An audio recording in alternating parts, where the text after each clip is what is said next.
อะระหะโตสัมมาสัมพุทธัสสะ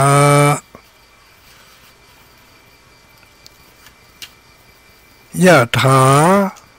อะหังตถาเอเต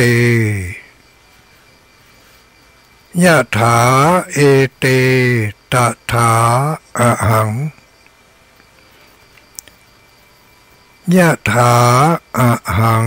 ตถาเอเตยะถาเอเตตถาอะหังยะถาอะหังตถาเอเต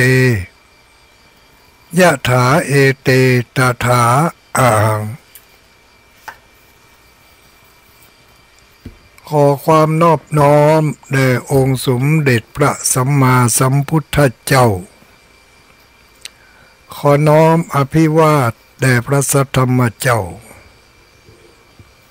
ขอน้อมนมัสการแด่พระอริยสังฆเจ้า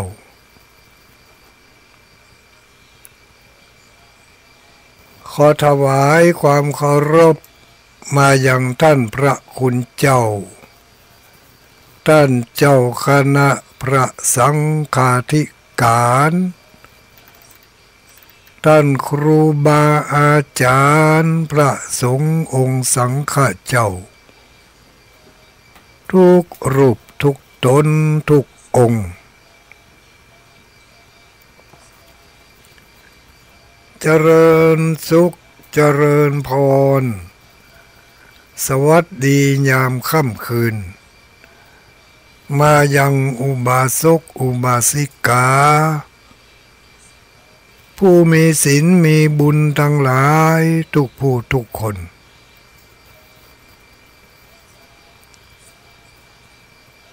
ค่ำคืนวันนี้เป็นคืนวันจันทร์ที่9 เดือนมิถุนายนพุทธศักราช2568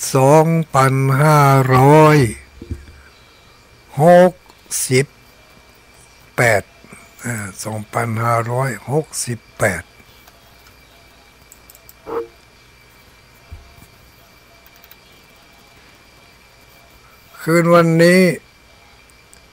ตรงกับเดือนเก้าเหนือ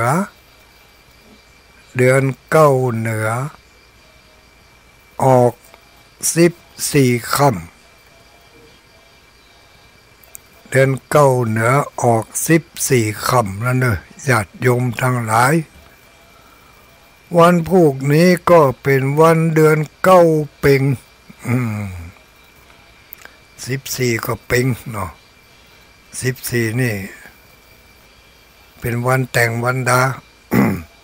15เป็นวันทำบุญทำทาน15 ค่ำเดือนเก้าเพ็ง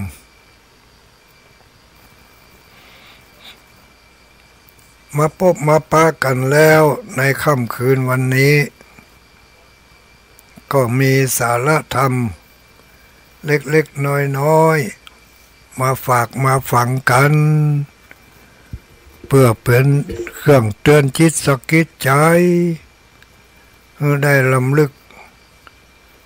นึกถึง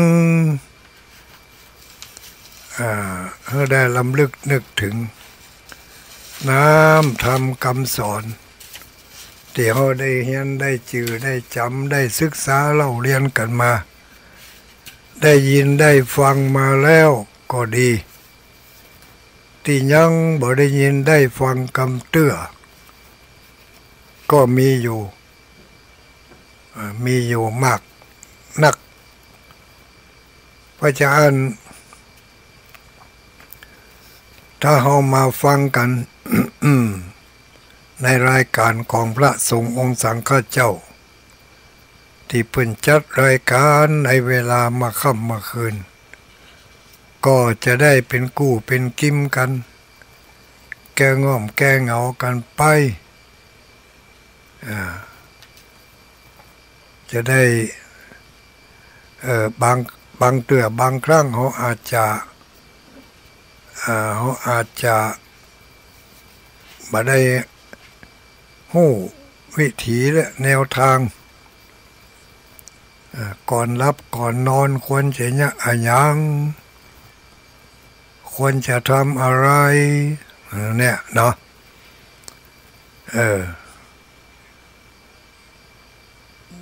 มันก็บันแน่นะบางทีตั้งแต่เกิดมาจนถึงบัดเดี๋ยวนี้ไปวัดไปวาก็ไปอยู่จะนั่น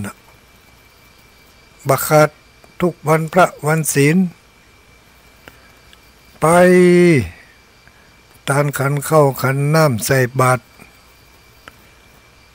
บริจาคหือตานไปรักษาศีลเปิ้นว่าเจริญเมตตาภาวนาเฮาก็เจริญเมตตาภาวนาไปแต่ตอนสุดท้ายใกล้จะหลับใกล้จะนอนก่อนจะหลับตาลงลืมหมดบ่ได้เนี่ยอย่างสักอย่างลืมหมดฟังไปเวลาไปวัดหรือว่าไปฟังเทศน์ฟังธรรมที่ไหนก็ตามก็จะหู้จะจำเมื่อกำลังฟังอยู่แต่พอลุกจากที่หันลุกจากที่นั่งที่ฟังแล้วก็ไม่ได้เอามาตัวสักคำลืมไปเหรอเอาละไว้ที่นั่งฮะเนาะถึงเวลาปิกถึงบ้านถึงจองเข้ารับเข้านอนก็เหมือนเดิมจะนอนแล้วบอก็ก้นหัวลงนอนเอาผ้าเข้าห่มก็รับไปบางทีก็บ่รับเตือกึดไปสะปะกึดไปตั้งหน้าพ่องกึดไปตั้งหลังพ่องกึดไปตั้งหลังก็ไก่จิววิวกึดไปตั้งหน้าก็พอบาหันยังเนาะแต่ที่ลืมกึดไปก็คือว่า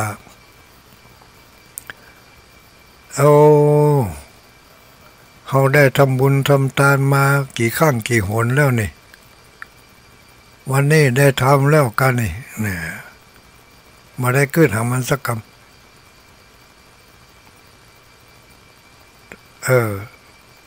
บางคนก็ยิ่งไล่ไปกว่านั้นมาได้กึดเรื่องที่ตัวเองได้ไปทำคุณงามความดีไปทำบุญทำกุศลที่ไหนมาไปรักษาศีลที่ไหนไปเข้าร่วมกิจกรรมปฏิบัติธรรมที่ไหนเมื่อใดไม่ได้เกิดหาสักกรรมมันมีกรรมบางกรรมที่คนบางคนกระแทกกระแนะกระแหนเสียดสีกำแจ่งกำดาใส่ไล่ป้ายสีนินทาไปได้ยินเขาใส่ก็อันนี้ก็เป็นเก็บมากึดแต่เนอะคืออยู่หันบ่ฮู้แล้วฮู้หายบ่ฮู้สะฮู้วางสักเตืออันที่ดีกึดบ่กึดไปกึดสิ่งที่บ่ดีกึดมันจะได้บ่ดีกึดตัวลงก็กึดแล้วมันเป็นเรื่องเนี่ยเฮือใจมนเล่าเศร้ามองเป็นทุกข์กึดได้ก็เนี่ยอย่างมันบ่ได้เหตุการณ์มันผ่านไปแล้วจะไปกึดอาฆาตจองเวรไปตั้งหน้าจะไปว่าให้มันเมื่อใดแล้วเขาจะว่าอย่างใดจะเริ่มต้นโดยคำว่าจะได้เดียว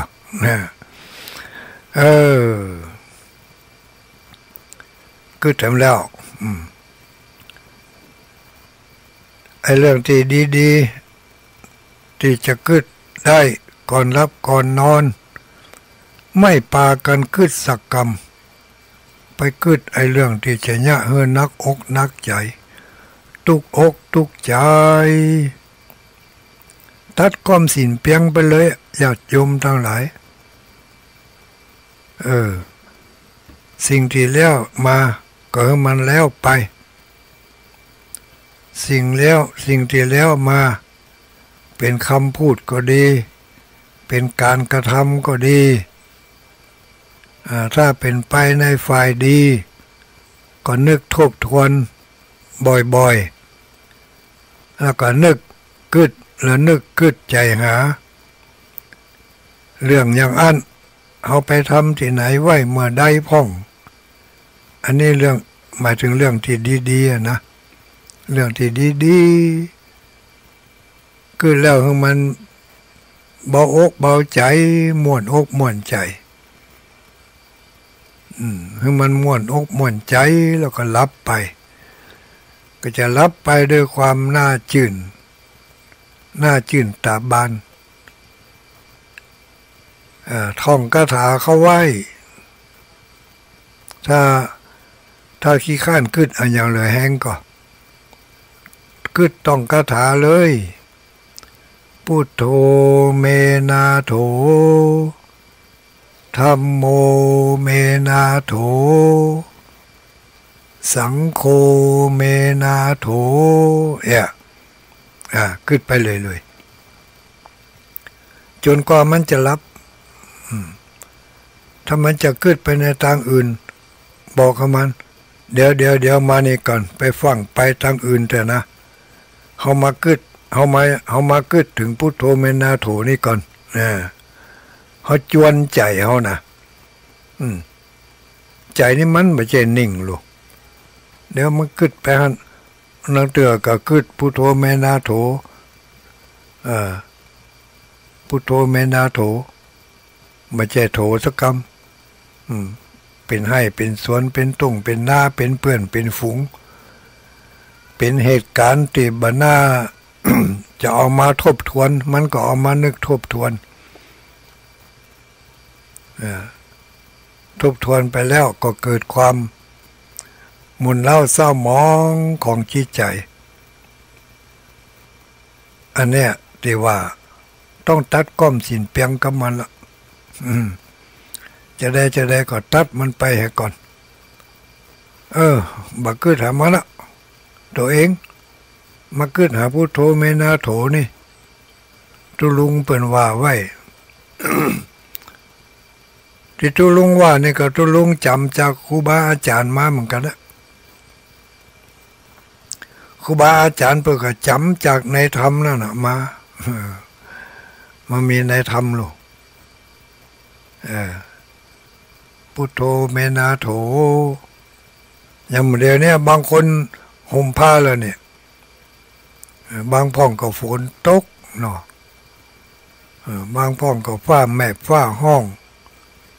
อันนี้ก็ได้ยินเขาลึ่งมาจากตั้งไก่พุ่นน่ะ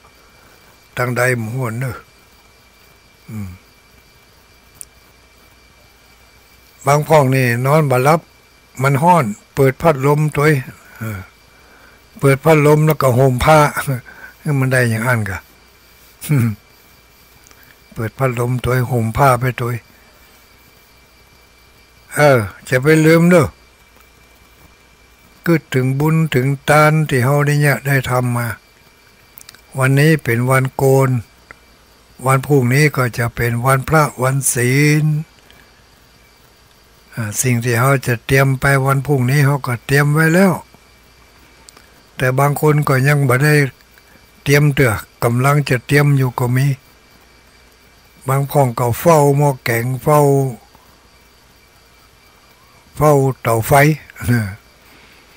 พร้อมที่จะไปเอาไปทำบุญวันพรุ่งนี้ตำบลทารับกับไก่ เขตตำบลเวียงสันสลีเนาะตำบลบ้านโป่งปางยิ้วตำบลใกล้ๆนี่ใกล้ๆวัดม่อนจอมพอนี่วันพรุ่งนี้เนอะวันเดือนเก้าเป่ง มีประเพณีส่งน้ำพระธาตุที่วัดสรีกัม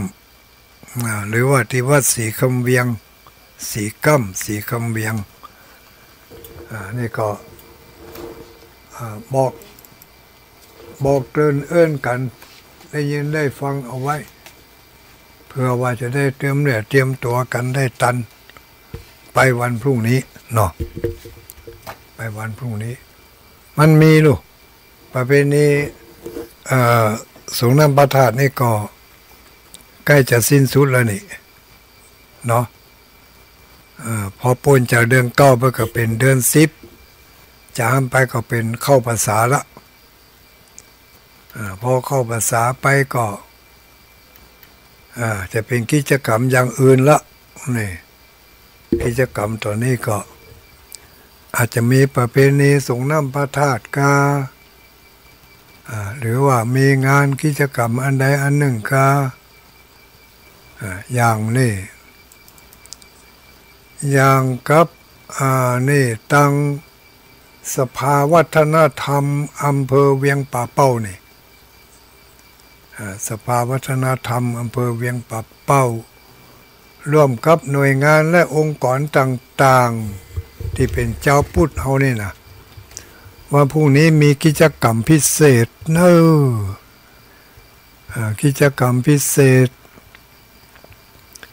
อันนั้นเพิ่นก็บอกว่าขอเรียนเชิญคณะกรรมการและสมาชิกสภาวัฒนธรรมอำเภอเวียงป่าเป้าภาคีเครือข่ายพุทธสมาคมสมาพันธ์ส่งเสริมและพิทักษ์พระพุทธศาสนาชมรมน้อยชมรมหนานชมรมปออาจารย์ชมรมผู้สูงอายุทั้งหลายในอำเภอเวียงป่าเป้านี่หรืออำเภอใกล้เคียงจะมาร่วมด้วยก็ได้ทุกท่านนะขอเชิญไปร่วมกิจกรรมทำบุญตักบาตร1 วันพระ1 วันแบ่งปันน้ำใจ1 วันพระ1 วันแบ่งปันน้ำใจอันนี้เพื่อจะทำบุญตักบาตรย่ายตีไปวันพระนี่ไปตักที่หั่นวันพระหั่นไปตักที่หั่นรวมกลุ่มกับพี่น้องชาวบ้านศรัทธาวัดนั่นแต่วันพรุ่งนี้เพิ่นจะไปทำบุญตักบาตร1 วันพระ1 วันปันน้ำใจ เพื่อจะไปตักบาตรที่วัดเวียงมงคลพระนารามวัดเวียงมงคลพระนารามเนอะตำบลบ้านโป่งเทวีอำเภอเวียงป่าเป้าจังหวัดเชียงรายอันนี้หน่วยงานและองค์กรที่มีความใส่ใจในเรื่องของพระพุทธศาสนาส่งเสริมและพิทักษ์รักษาเผยแผ่เนาะพระพุทธศาสนาก็อยู่ในเครือข่ายหมู่สภาวัฒนธรรมกาสมาพันธ์ส่งเสริมพิทักษ์พุทธศาสนากาชมรมปอน้อยปอนานกามาเดี๋ยวนี้ก็มีชมรมผู้สูงอายุขึ้นมาทำก็เป็นการให้โอกาสที่หมู่เฮาทั้งหลายผู้เฒ่าผู้แก่ผู้สูงอายุหรือว่าผู้ที่บ่เฒ่าบ่แก่บ่สูงอายุแต่มีใจฝักใฝ่ในเรื่องของพระพุทธศาสนาก็จะได้เข้าร่วมกิจกรรมกับเปิ้นมีเมื่อใดก็ไปร่วมกันที่วัดเวียงมงคลพระนารามนี่วันพรุ่งนี้ก็ตอนเจ้าน้อยเนอะไปพร้อมกันสัก6 โมงเนาะสัก6 โมงมาเจ้า เปิ่นมีเปิ่นทำกันเป็นพิธีลูกโอ้ทำกันทุกเดือน6 โมงผู้ร่วมงานพร้อมกันณที่กำหนดก็คือวันพรุ่งนี้ก็ที่วัดเวียงมงคลพระนารามเวลาประมาณสัก7 โมงนี่ก็ประธานเดินมาถึงในบริเวณพิธีประธานจุดธูปเทียนบูชาพระรัตนตรัยพิธีกรนำกล่าวคำบูชาพระรัตนตรัยไปเป็นพิธีกรก็หมู่พระอาจารย์นะก็จากนั้นก็เอาขันเข้าตอกดอกไม้ไปประเคนขันแก้วทั้ง3ประเคนขันสูขันศีลไปประเคนขันศีลขันสุมาแก้วทั้ง3ขันปูชาแก้วทั้ง3แล้วสมาทานเบญจศีลกรรมเนาะเป็นการทบทวนลืมเป็นการทบทวนสมาทานเบญจศีลเมื่อสมาทานจบลงแล้วเขาก็ฟังทุกเจ้าเพิ่นจะนำการสมาทานเบญจศีลนี่ก็เหมือนกับว่าเขาไปขอให้ทุกเจ้าบอกว่าตุลงตุปีตุลง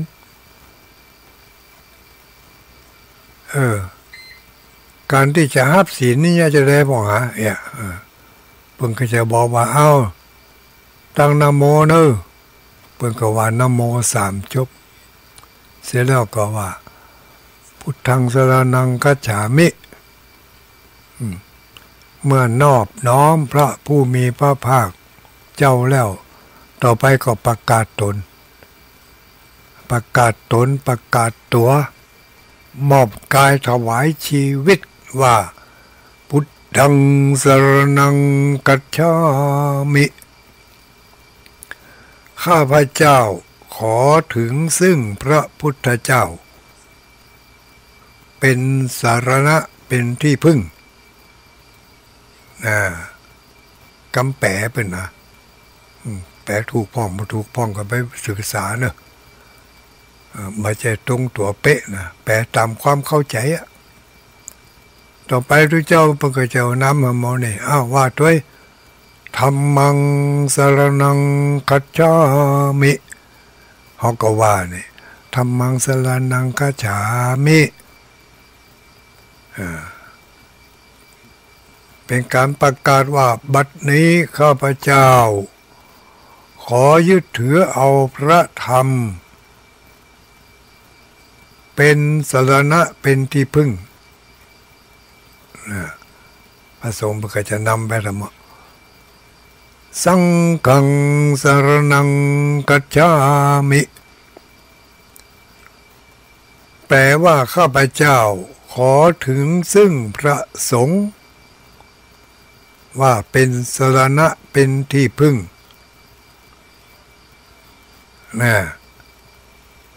แม้วาระที่1ผ่านไปแล้วต่อไปแม้วาระที่2แม้วาระที่2ก็คือตุติยัมปิแม้วาระที่2พุทธังสรณังคัจฉามิแม้วาระที่2นี่ข้าพเจ้าก็ขอถือเอาพระพุทธเจ้าว่าเป็นสรณะเป็นที่พึ่ง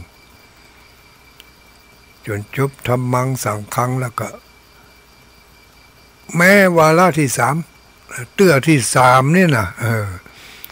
เตื้อที่3เนี่ยข้าพเจ้าก็จะขอถือเอาพระพุทธเจ้าเป็นสรณะเป็นที่พึ่งตติยัมปิแม้วาระที่3แม้ครั้งที่3เนี่ยข้าพเจ้าก็จะถึงเอาพระสงฆ์ว่าเป็นสรณะเป็นที่พึ่งแล้วเพิ่งก็จะว่าติสรณะคัมนังนิธิตัง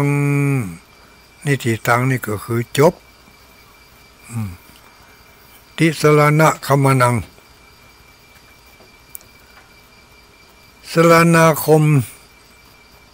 ตั้งสามที่จริงมันตั้งเก้าก่อนนะเนาะสรณาคมตั้งเก้าเดี๋ยวที่จะแปลบาลีพิษมั้งเพื่อว่าติสรณะเขาก็ว่าติสรณะเนาะ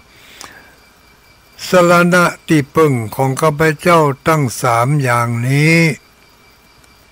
ได้จบลงเพียงเท่านี้นะโยมนะติสรณะขมนังนิธิตังการประกาศว่าเอาพระพุทธพระธรรมพระสงฆ์เป็นสรณะเป็นที่พึ่งจบลงเพียงเท่านี้เนอต่อไปนี้ให้เธอสมาทานตั้งใจงดเว้นเนอะเอาว่าตัวงดเว้นอย่างพ่องทุกเจ้าบุญก็จะนำทำละตั้งใจให้ดีนะตะกี้ว่าสมาทานสมาธิยามิแล้วนะข้าพเจ้าจะขอสมาทานงดเว้นข้อที่หนึ่งปานาติปาตาเวนีสิกขาปะทังสมาธิยามิแปลเป็นใจความให้เข้าใจกันง่ายๆก็ว่าข้อที่หนึ่งข้าพเจ้าขอสมาทานอธิษฐานงดเว้นจากการฆ่าสัตว์ตัดชีวิตการทำชีวิตคนอื่นสัตว์อื่นให้ล่วงไปข้าพเจ้าจะขอเว้นข้อนี้อันนี้เขาก็ว่ากันมาโดยตลอดที่เรียกว่าสมาทานศีลองค์ของศีลก็มี5 ข้อหมู่เราทั้งหลายก็รู้กันหมดละเพียงแต่ว่าเอามาย่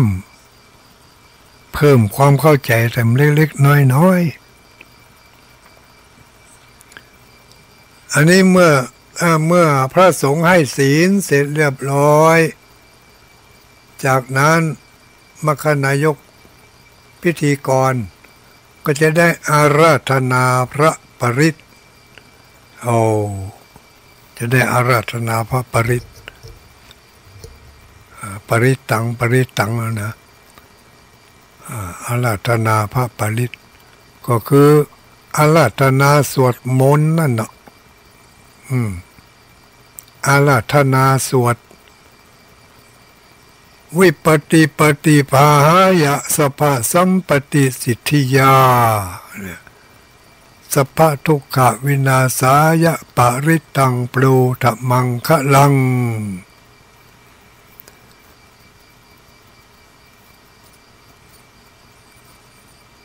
ขอพระสงฆ์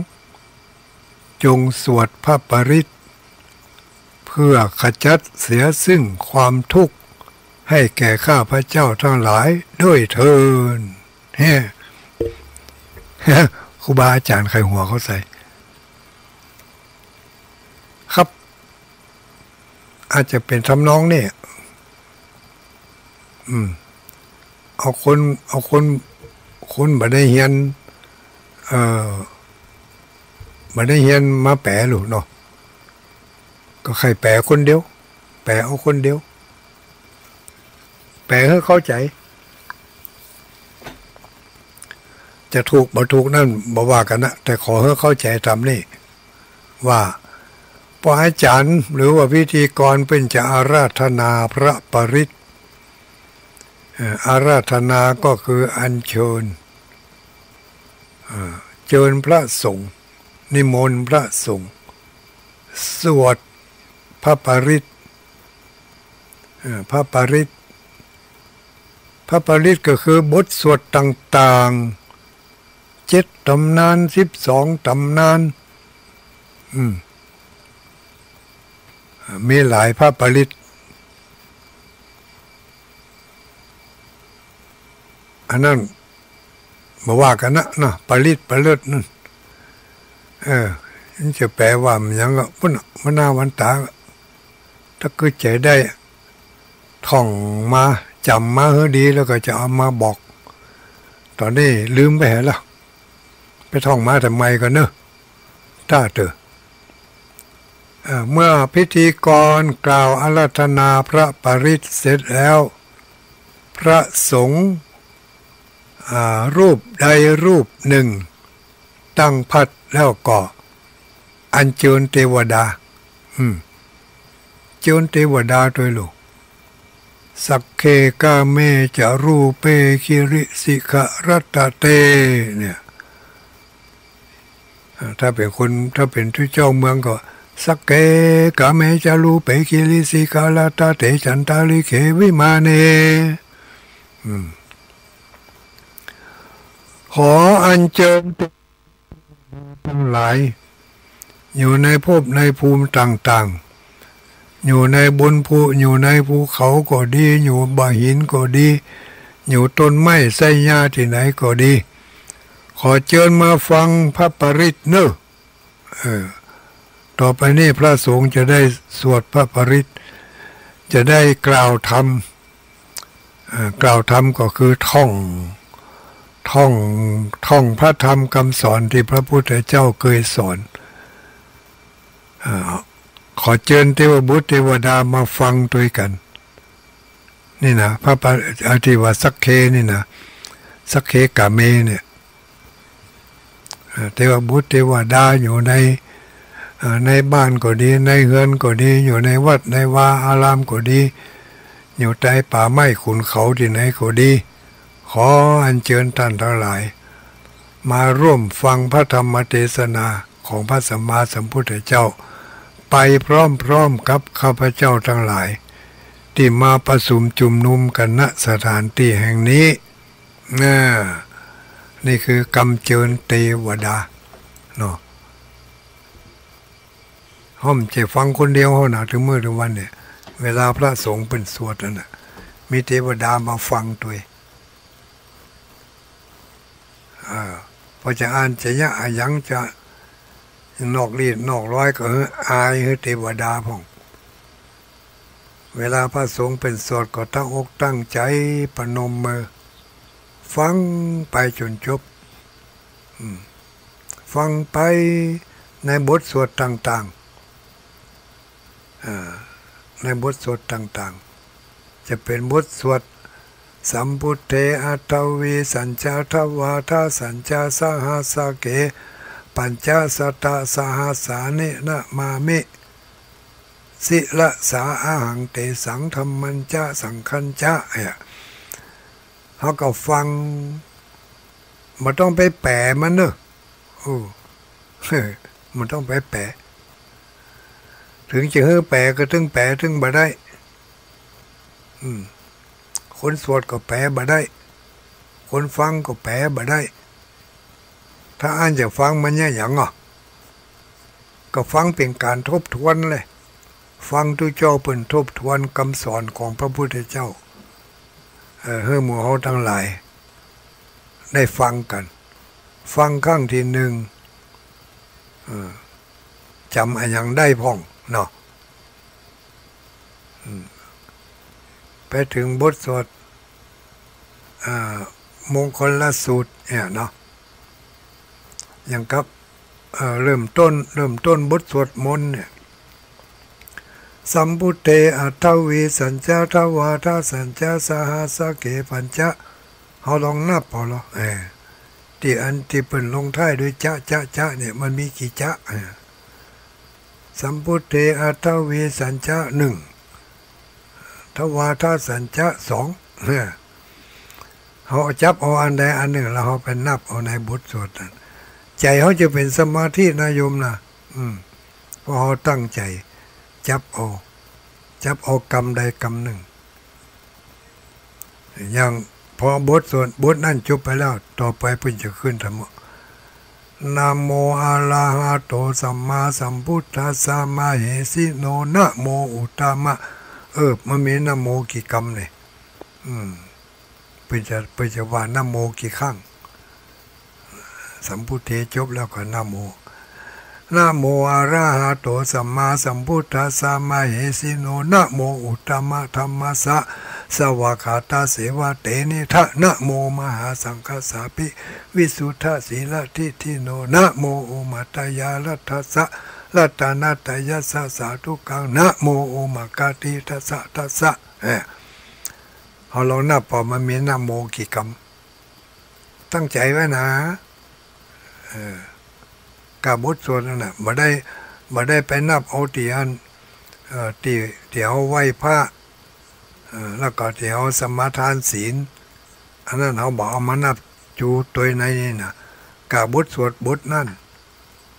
บทสวดบทที่สองส่วนมากนะส่วนมากจะเป็นบทสวดบทที่สองที่ทุกเจ้าเพิ่นจะขึ้นนะโมมันผู้ไปฟังพอเนอะ มีนะโมกี่คำนะโมตัสสะภะคะวะโตอะระหะโตนี่มันใจนะนี่มันอันนี้มาตาเอานะโมในบทสวดพอเพิ่นขึ้นสัมพุทเทจบเรียบร้อยแล้วก็ต่อไปเพิ่นจะขึ้นนะโมนะโมอะระหะโตสัมมาสัมพุทธัสสะมะเหสิโนนะโมอุตตมะมันจะมีนะโมกี่คำนี่ตั้งใจฟังสวดถ้าตั้งใจฟังสวดอย่างนี้นี่ ตายในขณะนั้นไปเกิดเป็นเทวบุตรเทวดาอยู่บนสวงสวรรค์ชั้นฟ้าปุณโลขนาดแมงข้างคาวฟังทุกเจ้าสวด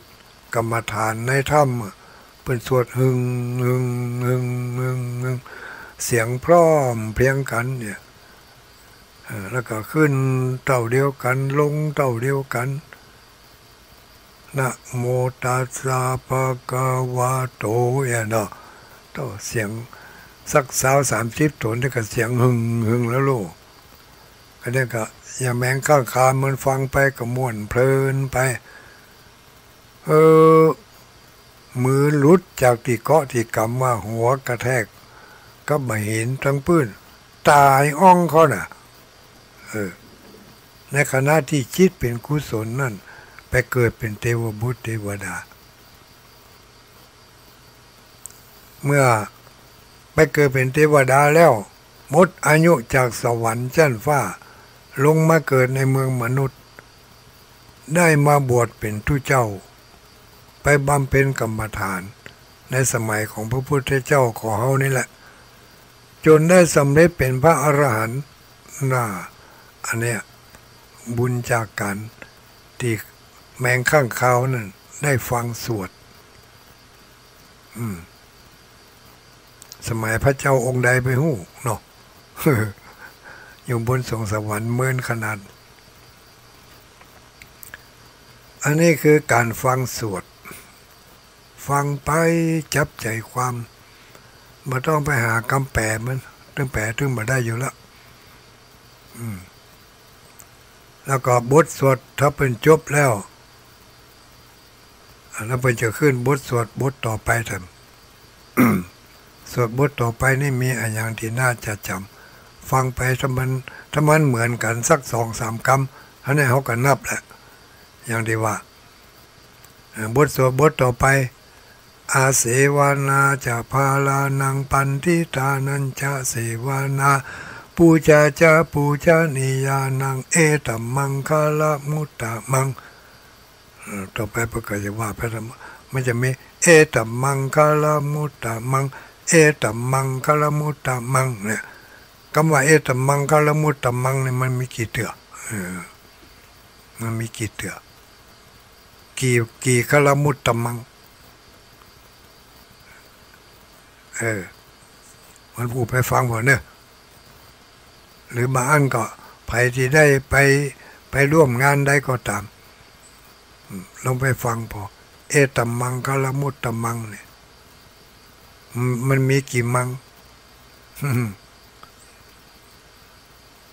มันมีกี่มุดมีกี่มังนี่เนาะไม่ใช่กะละมังนะมังคาลมุตตะมัง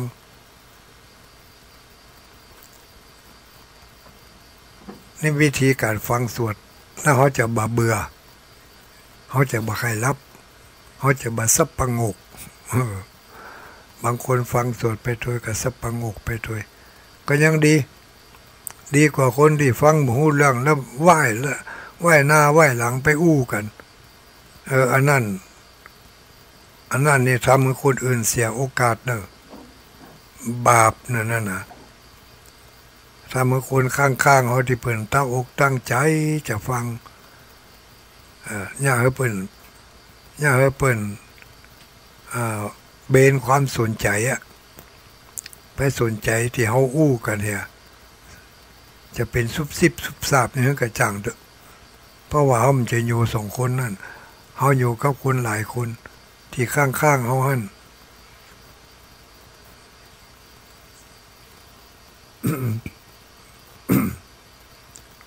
ถ้าคนข้างๆเสียโอกาสพลาดโอกาสเพราะเขาเป็นต้นเหตุนี่เราไปทำให้คนอื่นเสียโอกาสเพราะเราเป็นต้นเหตุบาปอันนี้จะโตยไปสนองเราทำให้เราพลาดโอกาสอันดีอันงามในเรื่องในสิ่งของที่จะพึงได้นะในอาชีพการงานที่จะพึงได้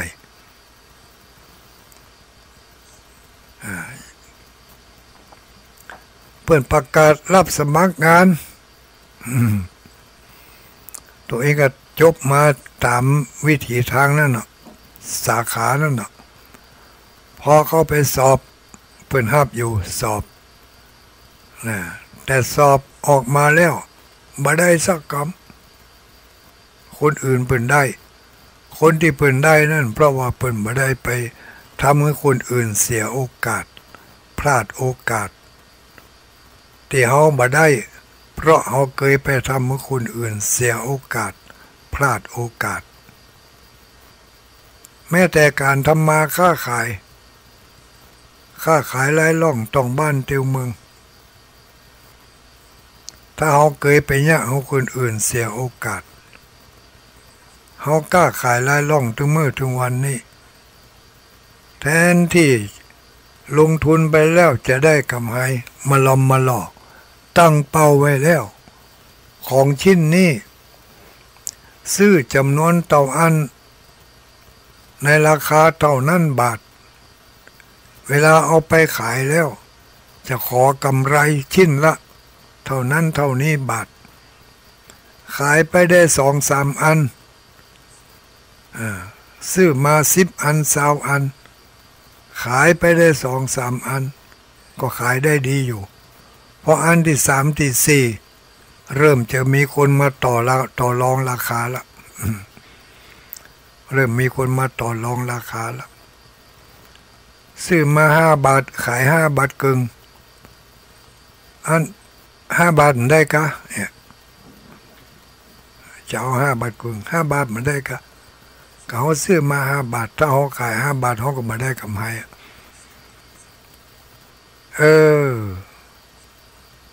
ถ้ามาอันก็บอกว่าวันนี้มาได้ขายสักอันนี่จะมันจะเอาหันอกหันใจกันได้เนอะยอมขาดทุนโลยอมขาดทุนวันนี้มันได้ขายสักอันก็ยังดีที่ยังได้ตื่นคืนอยู่ได้เริ่มได้ตื่นคืนละกำไรหายไปอันละหลายมื้อหลายวันหลายชั่วโมงผ่านไปก็ยิ่งทำท่าจะบ่ได้ขายไปทิกเอาไปเอามาขายถูกขายหาดยังดีกว่าได้สักบาทนั่นเพราะว่าเคยไปทำให้คนอื่นพลาดโอกาสเสียโอกาสทั้งทางรูปธรรมและนามธรรมเนอะทางรูปธรรมก็คือเพิ่นจะได้อยู่หันดีไปจุเพิ่นจุไปหลอกเพิ่นได้พลาดโอกาสนั่นไปหาบ่ได้สักกรรมนี่แหละตัวเองก็ไปถือโอกาสฉวยโอกาสไปเอา อย่าให้เพิ่นพลาดแต่ตัวเองไปเอามาเนี่ยหรือบางทีก็ทำให้เพิ่นตกเข้าเสียของก็ทำให้เพิ่นเสียโอกาสดีๆจะได้อยู่มาล้อมมาหล่อแล้วทำให้เพิ่นเสียโอกาสบ่ได้สักคำผลมันก็สะท้อนย้อนมาหาเฮาบ่วันใดวันหนึ่งบาปที่เฮาเนี่ยให้คนอื่นเสียโอกาสนั้น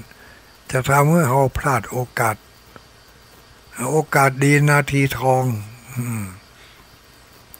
กำไรเนาะอยู่ข้างหน้าแล้วขึ้นแล้วนะมันถึงได้แน่นอนกำไรถึงที่จริงมาแล้วกลับบ่ได้สักคำมีเหตุอันใดอันหนึ่งมาแปรสภาพไปเหียเพราะไปทำให้คนอื่นที่เปิ้นจะได้ศีลจะได้สมาธิจะได้ปัญญาจะได้บุญ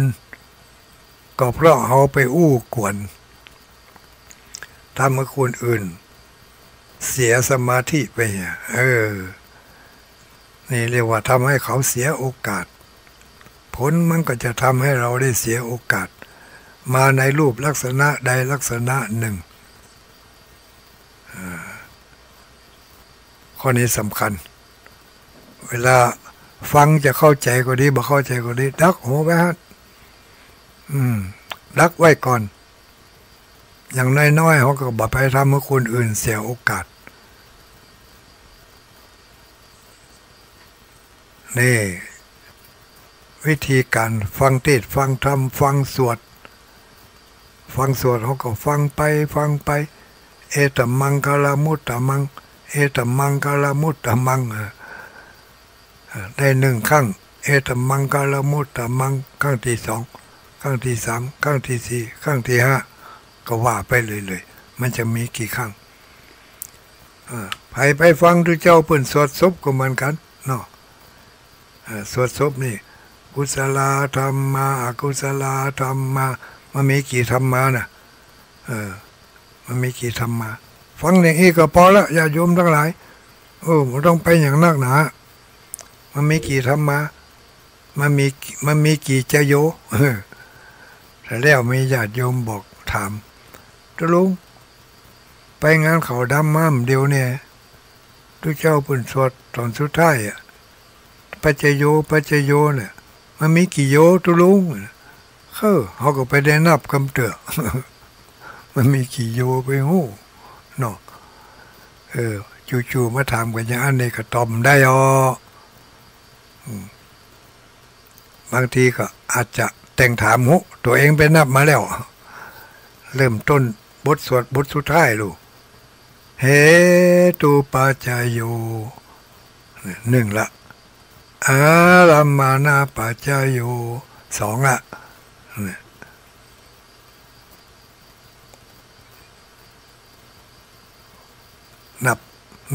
นับจโย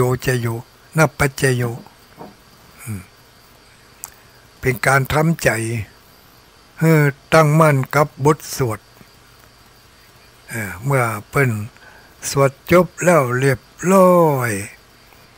แผ่เมตตาหยาดน้ำผ่านพรแผ่เมตตาหยาดน้ำเรียบร้อยแล้วอันนั้นก็เป็นเรื่องของเฮาละกำนี้จะอู้จะจ้าจะว่าจะถามมันยังไผที่ไหนเอาเลยเต็มที่ไม่จะไปดังแก่ก็เช่นเพิ่นจะรำคาญเอากันเต็มที่เพราะว่ามันหมดพิธีกรรมขั้นตอนของการทำบุญละก็นั่นก็เป็นเรื่องของเราที่จะต้องทักทายปราศัยถามไทยกันมิตรสัมพันธ์ที่มีต่อกันก็จะกระชับแน่นยิ่งขึ้นเหมือนคนบางคนพอถึงพิธีทำพิธีไปมีการมีงานเดินเข้างานไปอาจเป็นนั่งทั้งหน้าบุญ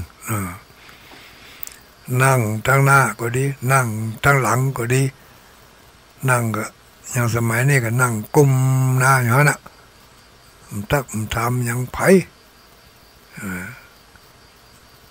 เปิ้นทำพิธีก็ทำพิธีกับเปิ้นไปก็ดักปึงลึงเก่าแต่เวลาเสร็จพิธีแล้วอันนี้ก็ปุ่นอ่ะโจโลไปหารองเท้าหาเกิดปุ่นอ่ะปีกบ้านลูกเดียว มาท่องมาทำมาทักมาทายอย่างไผ่หมูจักไผ่นี่นะ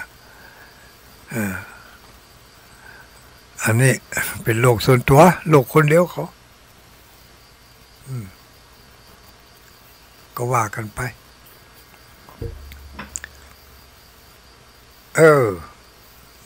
วันพรุ่งนี้โอ้เมื่อเนี่ยละรู้เนี่ยเมื่อวานเนี่ย8 โมง 7 โมงป่ายมีการไหว้พระหับศีลฟังการพระสวดเจริญพุทธมนต์เสร็จแล้วก็มีการใส่บาตรพระสงฆ์ทั้งหมดทั้งมวลนั่นเดินรับบิณฑบาตจากผู้ไปร่วมงานเสร็จแล้วเสร็จพิธีทางศาสนาแล้วคณะกรรมการ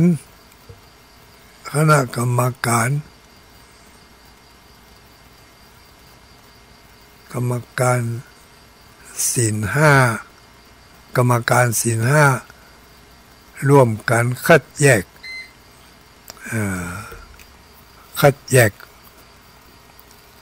ข้าวสารอาหารแห้งของที่เปิ้นเอามาใส่บาตรพระสงฆ์องค์สังฆเจ้าได้พระสงฆ์องค์สังฆเจ้าก็พิจารณาแล้วว่าของนี่มันนักเกินที่จะฉันจะบริโภคได้ภายในวันนั้นให้มันเสร็จสิ้นให้มันเสี่ยงก็จะได้มอบให้ทางคณะกรรมการบริหารงานเอาของเรานี่เป็นข้าวม่าข้าวนมเป็นขนมนมเนยข้าวสุกข้าวสารอาหารแห้งอาหารเปี๊ยะเอาไปคัดแยกไว้เป็นอย่างเสร็จเรียบร้อยแล้วเสร็จงานแล้ววันพระวันศีลปิกบ้านปิกจองทางคณะกรรมการเรานี่เบิ่งก็จะจัดสรรปันส่วนแบ่งหน้าที่กันหมอนี้4-5 คนนี่ไปเยี่ยมคนป่วยคนป่วยติดเตียงที่หันที่นี่ไปเยี่ยมคนพิการตั้งบ้านตั้งจองตั้งโรงอนามัยตั้งโรงพยาบาลก็ว่ากันไป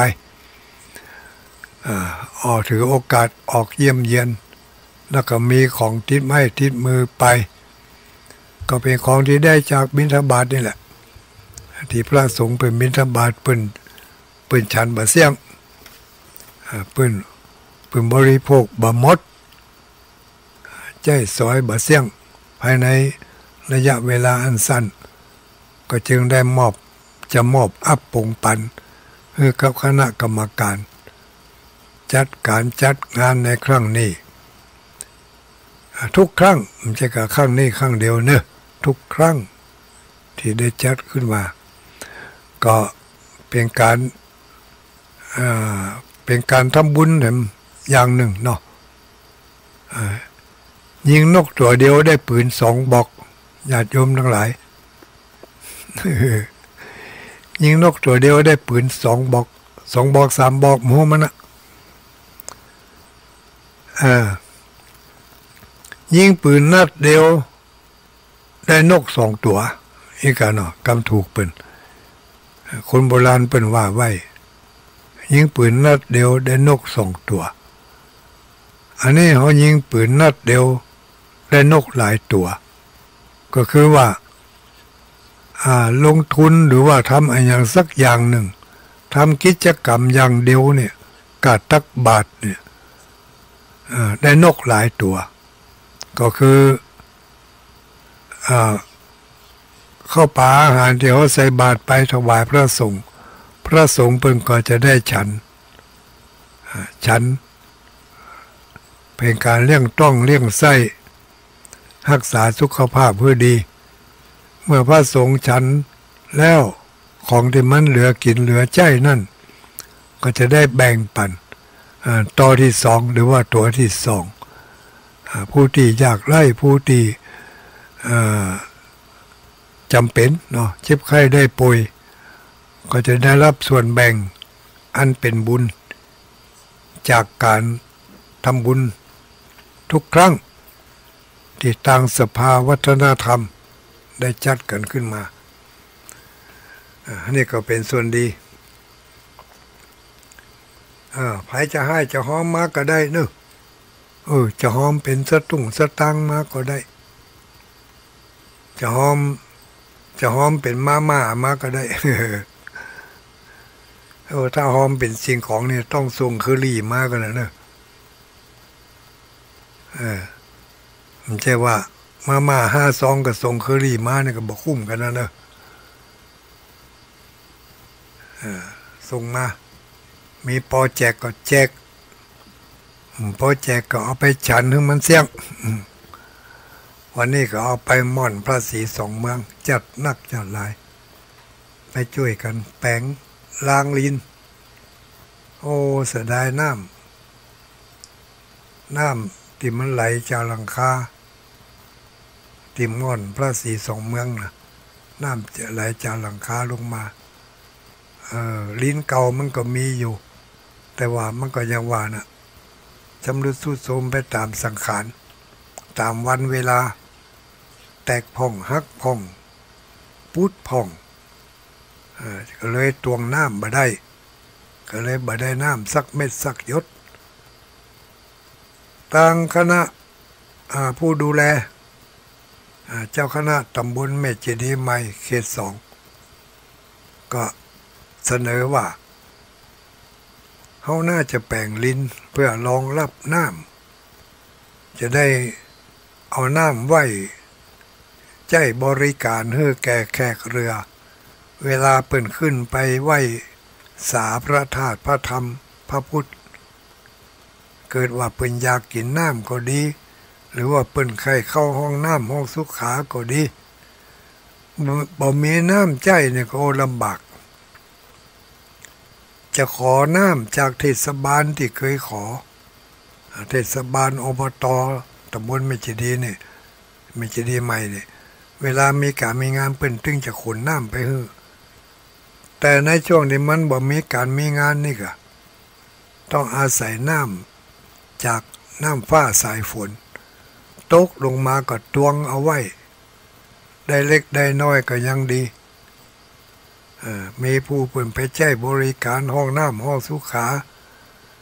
ก็มีน้ำใจอยู่น้ำสวยน้ำล่างเนาะก็แปลงลิ้น2 ข้างอันนี้ก็แปลงถาวรกว่าอันเก่าน้อยอีกเถอะอันเก่าแจ้สังกะสีบางอันก็อ่อนโนแน่หนอดแนดกิ่งไม้ต่ำใส่น้อยกับเบี้ยวลังง่างไว้ฮะนะหรือบางทีน้ำฝนมันไปตกมันมาได้ไหลไปทางปุ่นป้านใส่ขี้เยอะน้ำฝนไปค้อนท่านไปก็ไปบ่ได้ขี้เยอะมันขำน้ำนักขึ้นลิ้นก็วะลงเหี่ยทานน้ำนักบ่ไหวก็เพราะมันเป็นสังกะสีมันอ่อนก็เลยวะไปโอ้ทางท่านเจ้าคณะตำบลก็อ่านว่าโอ้สมควรนะเขาจะปรับทำไมก็เลยชวนกันจิตอาสาอาสาไปช่วยกันตั้งช่วยอย่างของช่วยยุบช่วยกำช่วยหามของขึ้นบนดอยช่วยกันไปบ่พอช่วยกันซื้อต่อด้วยนะต่อแป๊บเอสลอนขนาด4 นิ้วเอาเลยเขาเจาะให้มันเป็นหูให้มันเอาเลยเขาเจาะให้มันเป็นยังไงเจาะพาครบมาถึงก็พาครบพาออกสัก 3 นิ้วเนี่ยแล้วก็เอาขึ้นไปกราบกับปลายกระเบื้องปลายแผ่นเมทัลซิตเวลาฝนตกมาน้ำก็จะได้ไหลเข้าในต่อนั่นโอ้เสี่ยงไปอยู่หลายเส้นเลยนู่นเหมือน6-7 เส้นคนก็หาต่อ4 นิ้วถึงก็ต่อมาล็อกออกแอคแถมก็เสี่ยงไปหลายบาทเสี่ยงไปหลายบาทที่ม่อนพระศรี2 เมืองสำเร็จไปขั้นตอนหนึ่งละ2 วัน 3 วันผ่านไปก็เป็นอันว่าเรียบร้อยเดี๋ยวนี้ยังแหมยังที่มันบ่เรียบร้อยดีเถอะอันนั้นก็ว่ากันเนาะอันนี้ก็เป็นกิจกรรมมีงานมีการอันใดก็อยากใดก็อยากกันไปทำใดก็ทำกันไปมันเป็นบุญทั้งนั้นเขาไปยากเขาก็ได้บุญมันเป็นงานของสาธารณะคืองานส่วนรวมคือได้เนี่ยได้มันบ่ผิดกฎผิดระเบียบยังก็อย่าไปเลยอย่าไปเลยผู้ที่เปิดหันดีหันสอบเพิ่นก็จะสนับสนุนมาอนุโมทนาสาธุนั่นน่ะคือบุญผู้ที่หู้ข่าวอย่างนี้โอ้ดีอกดีใจตัวทุกเจ้าเพื่อกบโยบได้แล้วไปแปลงหันแปลงนี่จริงอยู่ถึงแม้ว่าจะเป็นงานเล็กๆน้อยๆแต่มันก็เป็นงานสำคัญนะไปว่ามันเล็กๆน้อยๆต่อขึ้นไปบนแล้วถ้ามันเกิดว่าปวดต้องงาดขึ้นมาแล้วนี่หน้าบิดหน้าเบลแล้วนี่จะไปที่ไหนนั่น มีห้องน้ำห้องสุขาก็จริงอะหลายห้องด้วยนะแต่ละห้องบ่มีน้ำนี่จะแดนนั่นเต้ามาเกิดถึงอย่างเอแล้วผู้ที่ได้ไปใช้บริการนี่มันจะดีอกดีใจขนาดไหนเมื่อไปได้ไปทำการปลดทุกปลงทุกไปแล้วนะมันทุกนะทุกมันอัดอันมันจังออกมาบาดใจเมื่อใจยามนี่นะ ถ้ามันอยู่ในตัวในไส้ในปูเมาอยู่ดีๆก็มันเป็นอย่างแต่ถ้ามันเกิดผิดปกติผิดท่าผิดทางขึ้นมานี่ก็มันจะออกติ๊กมันไม่ตีให้มันออกก็อย่าได้มันมันเป็นสุขก็เป็นทุกข์นะในเวลานั้นนะเป็นทุกข์นะแต่ถ้าเขามีตีคือเป็นได้ออกไปได้ระบายออกมันโล่งมันสุขขนาดไหนสุขสบายเขาก็ได้บุญกับอันนี้กับที่เพิ่นมีความสุขความสบายหมู่เขาทั้งหลายก็เหมือนกันนะได้ยินได้ฟังอยู่เวลานี้ฟังแล้วเกิดความคิดสร้างสรรค์ในเรื่องใดๆก็แล้วแต่ฟังแล้วได้หัวข้อที่จะเอาไปใช้ก็เกิดความสบายใจโอ้กูเตือกูตานเขาจะนอนก็นอนไปฮะนะถึงบ่ได้เกิดหาอย่างลูกจะรับก็รับถ้าตายไปยามนั่นเอาบาปเอาบุญว่าแล้วบ่มีสติสตังอย่างเราเนาะแต่ถ้าเขาจะโกนหัวนอนไปด้วยสักกรรมคือใจได้ก็พุทโธเมนาโถธัมโมเมนาโถสังโฆเมนาโถสัพเพสัตตาสัตว์ทั้งหลายที่เป็นเพื่อนทุกข์ข้าพเจ้าได้ทำบุญมานักก็ตามน้อยก็ตามวันนี้ก็ตามวันอื่นก็ตามขอให้ท่านทั้งหลายได้รับส่วนแห่งบุญของข้าพเจ้าเน้อใครที่มีกรรมมีเวรแก่กันก็ขอให้สิ้นสุดกรรมสิ้นสุดเวรกันรับไปก็เหมือนกับสิ้นสุดเวรไปแล้วเน้อวันนี้ทั้งวัน เราได้ใจเวรใจกรรมมาทั้งวันถึงเขาจะรับแล้วก็ขอให้สิ้นสุดกัน วันพรุ่งนี้ก็ว่ากันใหม่มันยังมาบ่ถึงเตือแต่ตอนนี้ขอให้ข้าพเจ้ารับไปด้วยคาถาธรรมที่ว่าพุทโธเมนาโถธัมโมเมนาโถสังโฆเมนาโถเนี่ยอันนี้ที่พึ่งของเราเจ้าพุทธทั้งหลายก่อนรับก่อนนอนไปในคืนนี้หรือว่ารับไปแล้วฝันได้ยินตุลุงว่าพุทโธเมนาโถก็ท่องด้วยไป เพื่อตื่นขึ้นมาวิทยุดังสู้กันแล้วฮะนะเนอะบัดโทบัดแทอย่างสักอย่างนะเนอะนี่นะไปเคยท่องมาพ่องนี่พุทโธเมนาโถนี่ถ้าเคยท่องมาก็แสดงว่าได้ฟังธรรมแล้วเข้าใจในธรรมสามารถนำเอาธรรมไปปฏิบัติได้และอย่าลืมนะ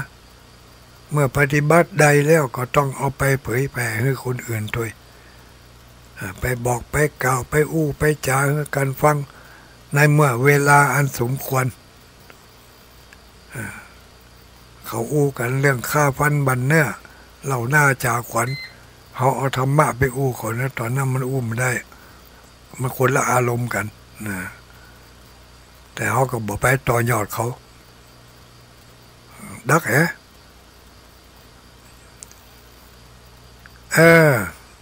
ญาติโยม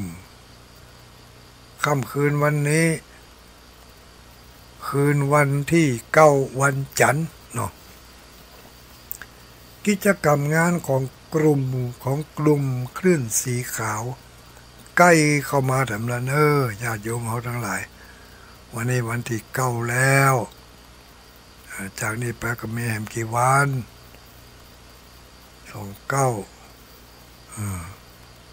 ไปถึงวันที่21ก็ยังทำกี่วันหลายวันอยู่รู้เนาะหลายวันอยู่ก็ได้หลายวันอยู่ก็หลายได้รับฟังข่าวหลายเตือนเนอะได้รับฟังข่าวหลายเตือนก็แล้วกันวันที่21กิจกรรมประจำกลุ่มคลื่นสีขาวที่เป็นศูนย์รวมของพุทธบริษัททั้งหลายนั่นก็คือกิจกรรมของการหล่อเทียนพรรษาปีนี้การหล่อเทียนพรรษาได้รับความเมตตาจากท่านพระครูชลทานพิทักษ์เจ้าอาวาสวัดแม่ฮ่องไคตำบลแม่โป่งอำเภอดอยสะเก็ดจังหวัดเชียงใหม่รับเป็นเจ้าของสถานที่และพิธีกรรมต่างๆอำนวยความสะดวกให้แก่คลื่นสีขาวของเฮาได้ไปทำกิจกรรมคือการหล่อเทียนพรรษาครั้งที่18ปีละครั้ง18ครั้งก็18ปีที่ผ่านมาทุกลุงเขาได้เข้ามาร่วมกิจกรรมกับกลุ่มของเพิ่นบางกี่ปีอย่างนี้รู้นี่เนาะประมาณกี่ปีเนี่ย5-6 ปีถึงอยู่ก้าเนาะจำมาได้ละเข้ามาได้สมัยเมื่อทุลุงแก้วยังคนบุรดกทุลุงแก้วทุลุงตันทุลุงดมตายละไป3 ตนละ3 ตนละแต่ทุลุงก็ยังนั่งที่เดิมอยู่มันตายเถอะเนาะอยู่เป็นกู้เป็นกิ้มกันต่อไปอยู่ช่วยกันจักโยนกันไปทำบุญหล่อเทียนพรรษางานประเพณีของกลุ่มเป็นการนัดรวมกลุ่มกันเพื่อจะได้หู้จักหน้าหู้จักตาเพื่อจะได้ร่วมกันแสดงความมีน้ำใจความคิดถึงหากันไปเอาหากันอีกเนาะ เอออันนี้ก็วันที่21นะเว้ยเนอะวันที่21เดือนมิถุนายนไปมีขี้เพิ่งมีอย่างก็จะฝากไปง่ายไปหอมถ้วยก็ได้จะฝากสตังค์มาก็ได้เนอะอู้ถึงฝากสตังค์วันนั้นได้รับจากได้รับจากไม่นี่ฮะได้รับจากคุณหมอผิวอินใจบ้านดงหลายหน้าแล้วก็หมายมีคุณอะไรคุณจรูนนี่ก็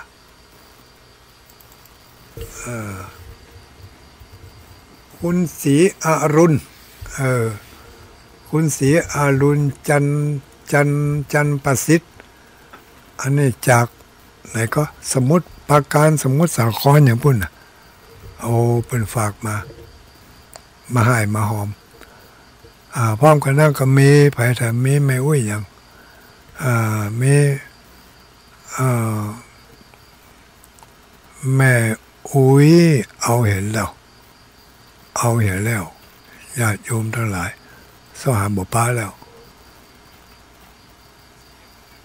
มีแม่อุ้ยแม่อุ้ย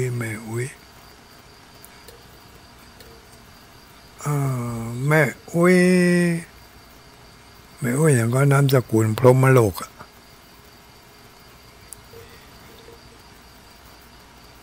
แม่อุ้ยวิไลแม่อุ้ยวิไลพรหมโลกพร้อมด้วยลูกหลานฝากมาฝากคุณโยมสิริมาศชัยมงคลโยมสิริมาศชัยมงคลแม่อุ้ยวิไลพรหมโลกอันนี้ฝากมาเฮตุลุงก็ส่งต่อไปเฮท่านพ่อครูชลทานพิทักษ์แล้วเนี่ยแม่อุ้ยเถาวันธนูใจอันนี้บ้านปงหนอง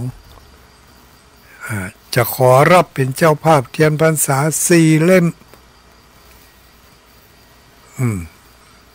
ก็ไม่ว่ากันรับอยู่เนาะอนุโมทนาตัวเนอะมีแผลแต่มันที่ฝากมานี่มันจังลืมนะญาติโยมนะมันลืมเอามาอ่านนะมันอยู่ในซองเอาซองตำไว้ที่โต๊ะฮั่นก็ไม่ได้เอามาตัวไม่เป็นไรเนาะไม่ว่ากันเนาะเราไม่ว่ากันจะไปลืมกันแล้วกันวันที่21ไปปะกันที่วัดแม่ห้องไครายละเอียดนะเดี๋ยววันจันทร์หน้านี่ตุลุงจะถวายเวลาให้กับท่านพระครูชลทานพิทักษ์คืนวันจันทร์ที่16นี่นะมาคืนวันจันทร์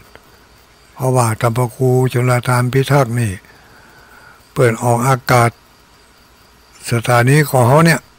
แต่มันเป็นเวลาเมื่อเจ้า5 โมงถึง6 โมงนี่มีหลายที่หลายแห่งที่รับสัญญาณขึ้น5 โมงถึง6 โมงไปได้ก็จะให้เพิ่นมีโอกาสได้มาชี้แจงบอกกล่าวในคืนวันจันทร์ที่16ที่จะถึงนี่วันนี้วันจันทร์ที่9เนาะที่แรกจะให้เพิ่นมาวันนี้ละแต่พอดีเพิ่นนัดติดประชุมก็ยกเลิกไปก็ให้ตุลุงเข้ามาเป็นเวลาปกติของตุลุงอย่างนี้ตุลุงดอยอยู่วัดไหนอยู่วัดพระธาตุม่อนจอมพออำเภอเวียงป่าเป้าปูนจังหวัดเชียงรายคืนนี้สถานีที่รับสัญญาณจากคลื่นสีขาวมี20 กว่าสถานีเกือบจะ30ก็ได้รับความเมตตาจากเจ้าของสถานี เจ้าของเวลาและฝ่ายเทคนิคต่าง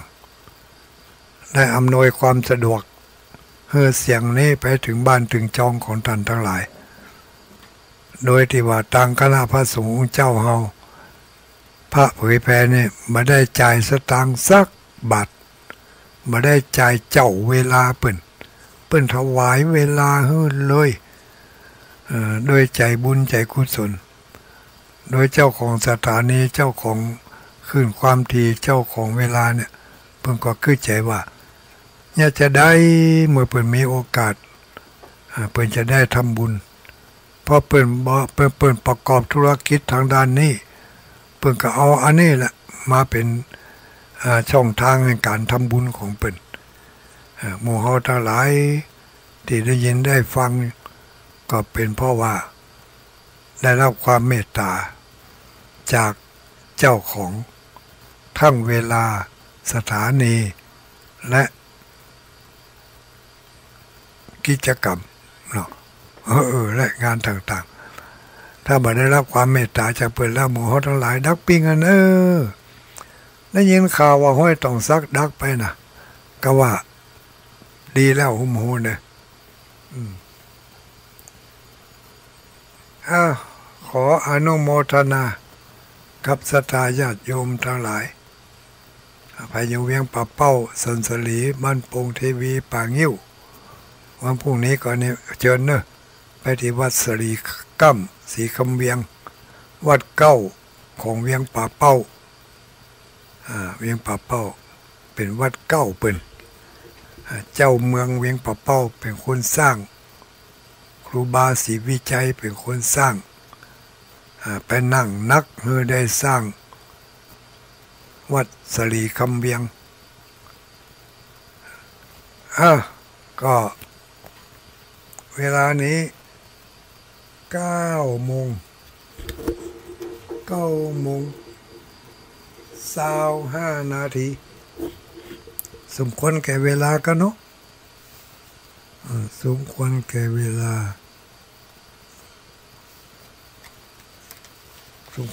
าก็จะเปิดโอกาสแล้วเนอะเปิดโอกาส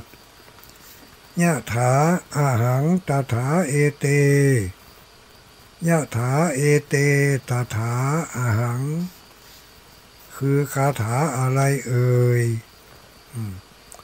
ใครจำได้ท่องให้ฟัง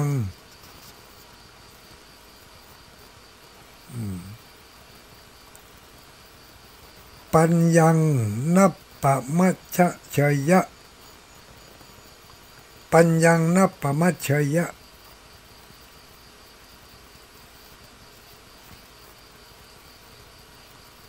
อันนี้เป็นบทคาถาบทหนึ่งที่มาจากพระไตรปิฎกปัญญังนัปปะมัชเชยะไม่พึงละเลยการใช้ปัญญาหมู่เฮาทั้งหลายถึงเมื่อถึงวันนี้เฮาบ่ละเลยเรื่องการใช้ปัญญาเนอะปัญญาจะมีขึ้นนักก็ต่อเมื่อเฮาได้ไหว้พระสวดมนต์มันไหว้พระมันสวดมนต์มันเจริญเมตตาภาวนามันอาบน้ำฟังธรรมนี่ปัญญาจะเกิดขึ้นเนาะปัญญังนัปปะมัชเชยะไม่พึงละเลยการใช้ปัญญาโอ้ยล่ะเจ็บแขนมันสะแม่งอย่างได้บ่ฮู้อย่างดักปิ้งนี่0932722499 0932722499เปิดโอกาสแล้วเด้อใครจะเป็นลายแรกท่องคาถาให้ฟังหน่อย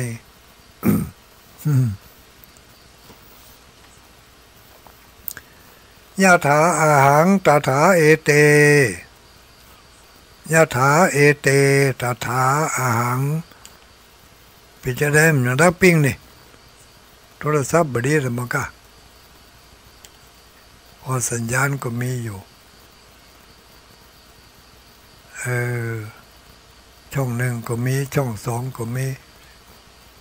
0932722499มาแล้วลูกเนี่ยเจริญพรไหว้สาใครเอ่ยแม่สลัดแต่ทราบนะเจ้าอ๋อไม่ออกลายดอยนี่ครับชัดเจนดีเนาะจะชัดเจนดีเจ้าไปลืมเนอะวันที่21ก็ข้ามดอยไปเนอะเจ้าทำให้เพื่อนกับไปกับเจ้าแม่นชวนกันหลายเจ้าอนุโมทนาฮะดอกไม้แต่งงามก่อนงามดีลูกเหมาะขนาด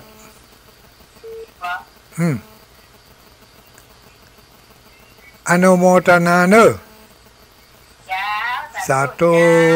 ขอบคุณขอบใจหลายๆขอบคุณหลายๆขอบใจนักๆเจริญพร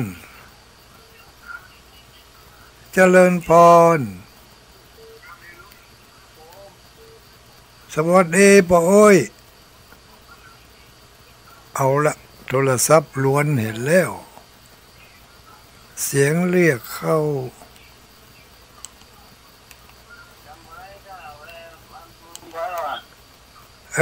ไผ่จ้า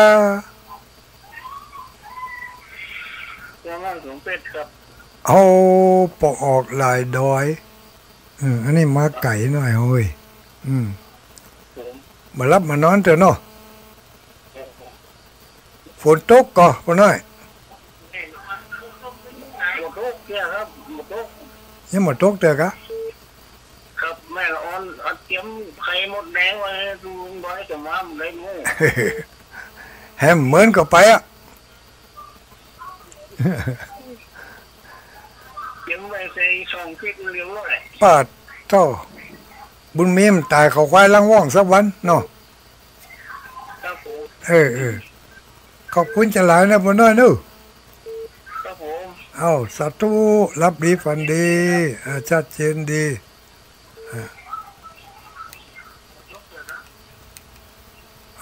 ขาลึงละญาติโยม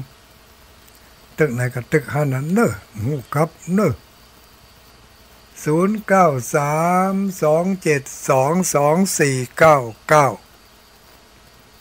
ไปลืมเนอะก่อนรับก่อนนอนพุทโธเมนาโถธัมโมเมนาโถหายใจเข้าหายใจออกลึกๆพุทโธเมนาโถเนี่ยเนาะจะได้มี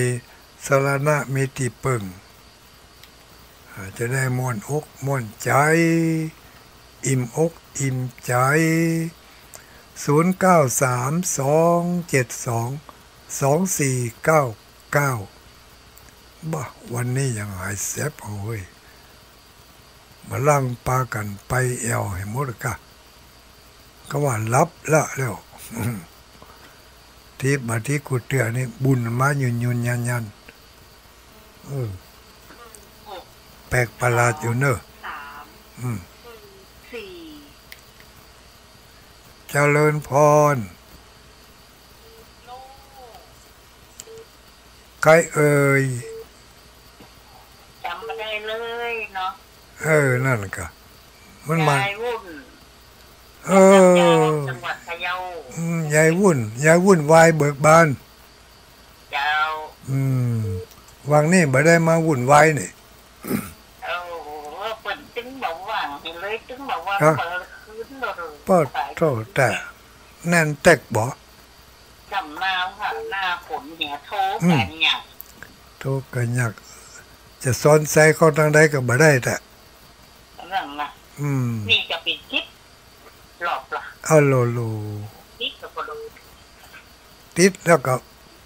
บุญเมมตายขอควายลังว่องเลยอ่ะนั่นนะ วันที่21อุ้ยวันที่21เดี๋ยวอย่าโมทนาไปอย่าลอยดู ได้เลยต่อได้ก็ได้เนอะ เจ้าถ้าส่งมาแล้วก็ส่งคลิปกิบมาให้พอเลยโถนะจ๊ะพุทโธเศรษโถกิโลปัตตมิงมันมาสัพพสัตตานังดีมากเลยจำได้ดีอยู่เนาะพุทโธเศรษโถนั่นน่ะกิโลปัตตมิงสัพพะสัตตาเอากระถางใหม่ไปไว้ตัวเหรอยะถาอาหังตถาเอเต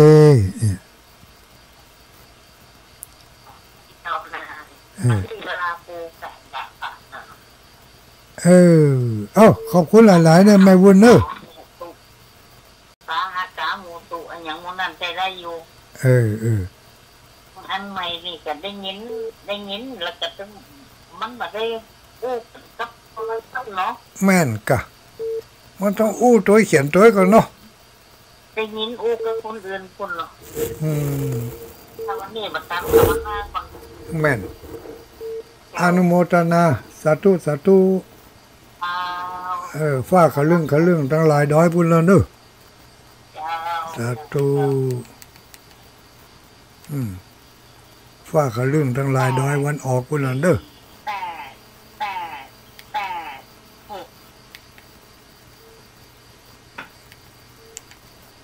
ฟ้าขลึงก็ไม่คำนน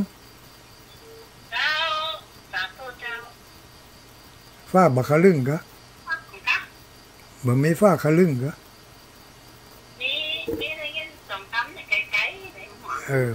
พุ่นไปทางพะเยาพุ่นน่ะเจ้าเป็นยังก็ไก่ยังไก่อยู่เสียงไก่อยู่เนาะอันนี้ก็หมูมันจะมาเมื่อใดนี่เดี๋ยวนี้การถามนี่ลองถามมาพอแล้วตอบพระพุทธพระธรรมเกิดวันเดียวกันเนาะยังก็พระพุทธกับพระธรรมพระพุทธกับพระธรรมเกิดวันเดียวกันก็แม่นอยู่พระธรรมก็คือพระพุทธก็คือพระธรรมก็พูดโทเสโถเลยกันเนาะแล้วก็สงวันอันนี้เนาะพระสงฆ์ในวันนี้กับวันรอเตียนนี่กับที่วันเข้าภาษาวันเข้าพรรษาวันอาสาฬหบูชาเนี่ยเนาะเจ้านี่คือว่าเกิดพระสงฆ์พระพุทธกับพระธรรมเกิดมันเดียวกันภาษาแม่นที่ปื้นต้นไม้สลีมหาโพธิ์น่ะเจ้าอนุโมทนาสาธุเจ้ากับสาธุเจ้าไหวสาสาธุสาธุเวลาเหลือนักเนยญาติโยมทั้งหลายเก็บตั๋วไว้ให้ดีเลยวันนี้นี่แน่นอนได้เสียงหมดนี่เจริญพร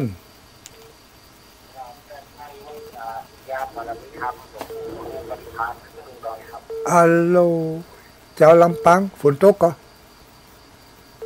ตกครับอันนี้น้องเที่ยวนะครับเป็นกะเจ้าลำปางอย่างเดียวนี่อยู่ลำปางครับกำลังมาเปิดฟังตู้ดูโดยเปิดสายพอดีหวังไปที่ร้านอัลโหลไปทางใดมาเมื่อค่ำเมื่อคืนนี่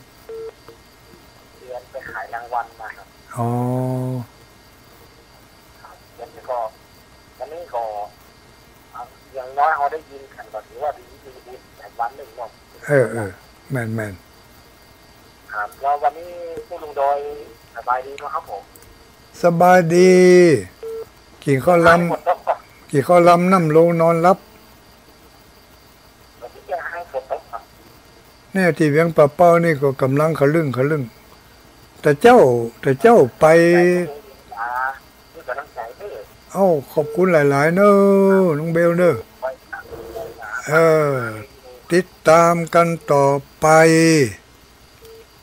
ตาร์เรดิโอนะครับสาธุสาธุขอบคุณเจ้าของสถานีสตาร์เรดิโอลำปางสตาร์เรดิโอ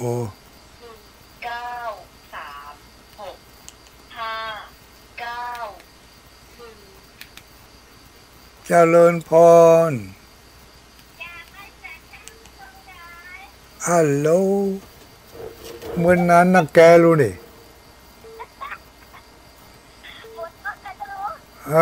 บัดตกมันเป็นบางตี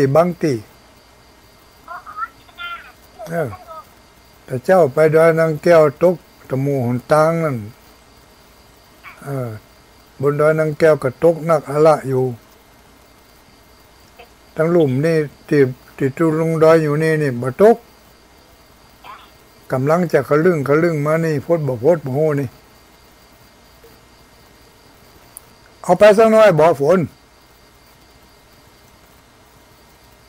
แม่สีทอน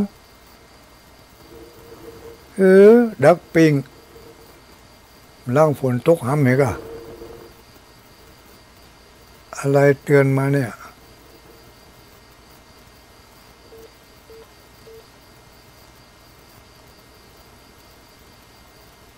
มีอะไรเตือนมา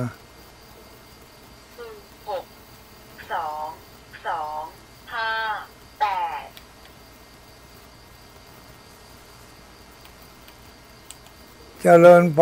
รปนนั้นก็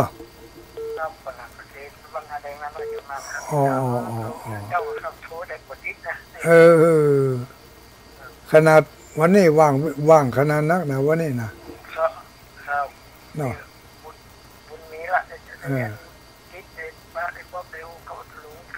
จับพอดีเลยเนาะเขาควายมันว่องหรอมันว่องเหมือนแล้วหรอถ้ามันว่องกับมันวาสนามันถึงกันมันก็ป๊อปแป๊บ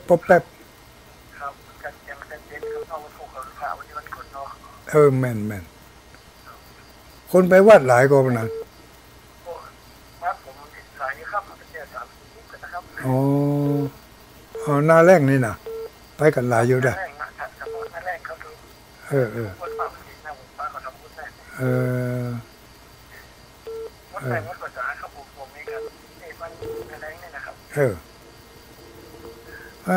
มาได้บุญมาได้บุญมาวาสนาทรงจะได้ไปยือไปใจบุญนี่เนาะ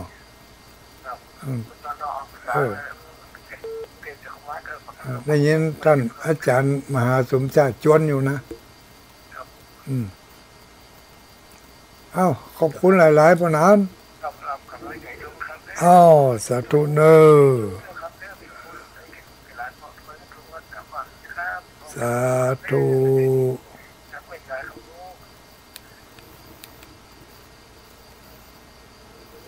093-272-2499วันนั้นไปร่วมทำบุญพระป่าตี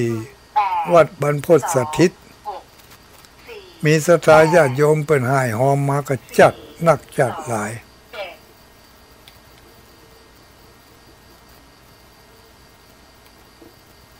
เจริญพรสวัสดีใครเอ่ย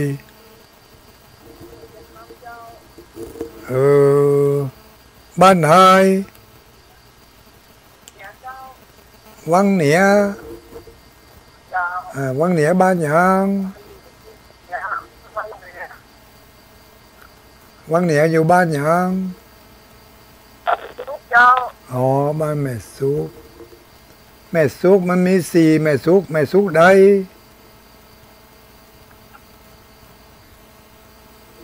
โทรศัพท์สัญญาณบดีเนอะควัดเกต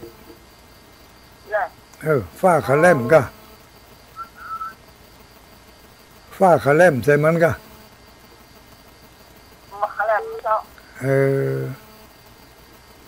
ไม่สุกได้ไม่สุกเนี่ย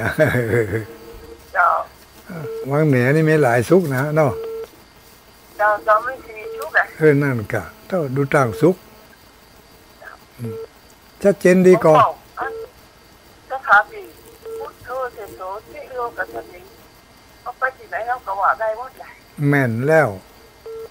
จะไปที่ไหนจะอยู่แห่งหนตำบลใดขึ้นรถไปเรือไปเหนือล่องใต้จะเข้ารับเข้านอนไปสว่าหากินได้หมดได้หมดเป็นที่จังที่ปึ่งเดี๋ยวเรื่องหลวงพ่อเราไว้หาบุญหลวงพ่ออยู่คืนเลยนะผู้โจรโอ้โหสิปีเลยครั้งน่ะแล้วก็นึกถึงบุญถึงกุศลที่เฮาได้เนี่ยได้ทำมาแล้วก็แผ่ไปเฮามีบุญก็ขอให้ท่านทั้งหลายเหล่านั้นมีบุญตัวเฮาเน้อเนี่ยเน้ออันน่ะอนุโมทนาสาธุจุกดีมีใจรับดีฝันดี0932722499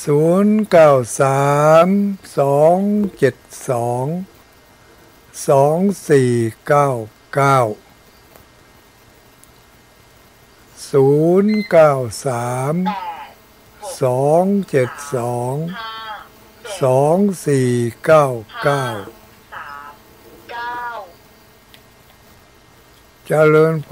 รไหว้สาลูกไหนมา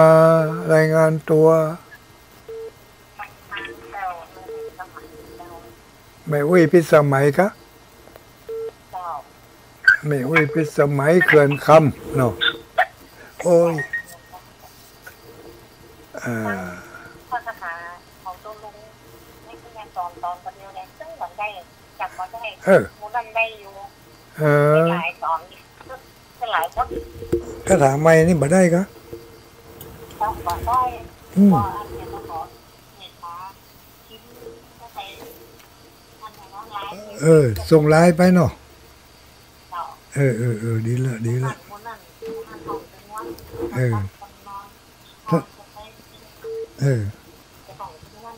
ถ้าได้แล้วเอาไปแจกกันด้วยนะเนอะเอาไปแจกกัน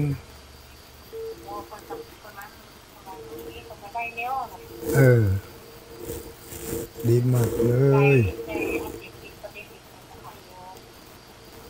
นั่นกำลังกระลึ่งเนี่ยจะถึงบ่ถึงบ่ฮู้นี่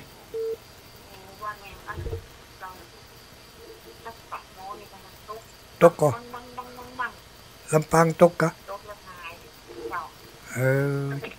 โชคดีโชคดีมีใจแล้วอนุโมทนาสาธุสาธุ78บ่ได้เนี่ยบางกี่ปีก็จะถึง100อ่ะ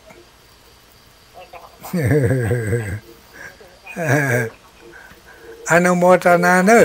วันที่21ไปแอลด้วยกันเนอะ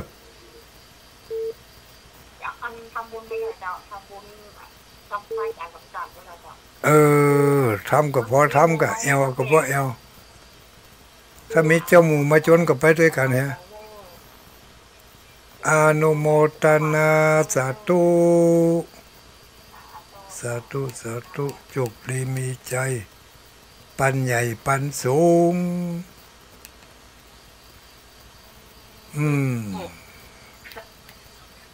เจริญพรเอาเห็นแล้วเจริญพรเข้าใจว่าเดี๋ยวจะดับไปเหรอเจริญพรไม่อุ้ยว่าได้ก็ไม่ว่าขออนุญาตเนอะโอ้ย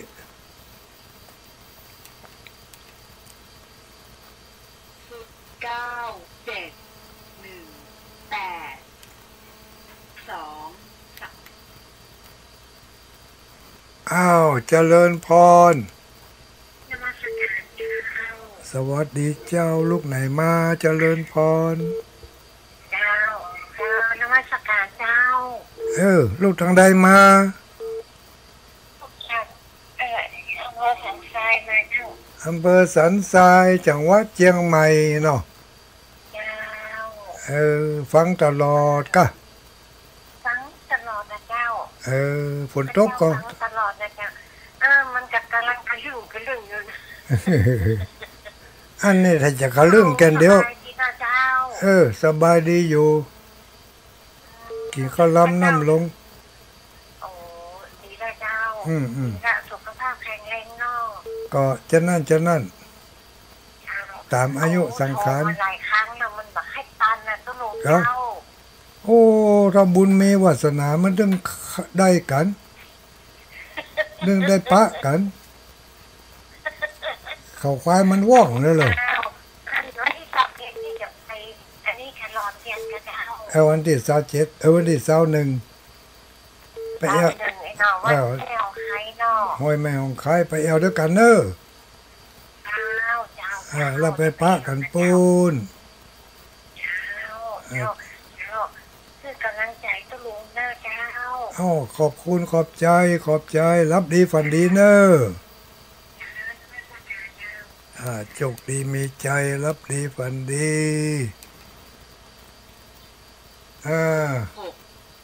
เหลือแต่2-3 คนเนอ